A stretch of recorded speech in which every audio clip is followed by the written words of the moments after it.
got sick with COVID in early November and just wasn't getting better.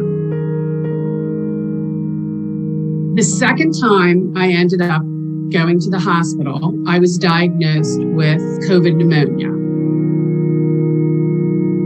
There was no medication that they could offer me at that time. So I did some research on COVID protocols, and I came across the COVID protocol on the Eastern Virginia Medical School website.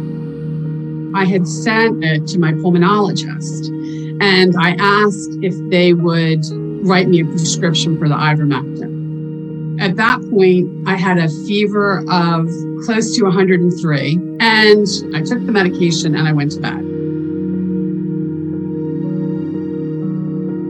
I woke up the next morning, my fever was gone and it didn't return. I was getting short of breath walking up the stairs, by the end. And then 2 to 3 days, I was completely better.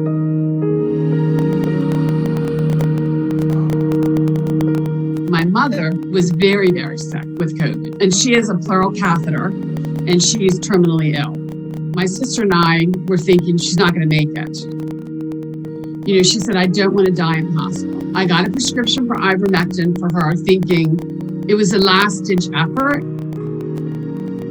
I gave her the ivermectin, and within 4 days, she just miraculously improved. It was absolutely amazing.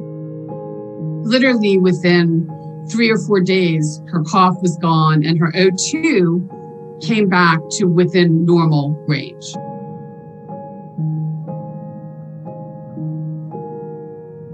I just thought, there's got to be someone that's interested in reporting this story.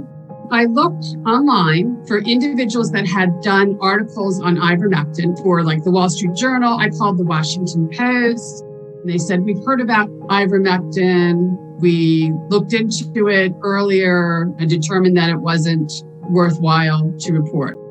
This was like around December, I was better, and there was such a surge, and I thought, all these people are dying. And there's this cheap medication that doesn't appear to have any significant side effects. You just have to look at case studies in clinical practice. Is it helping people?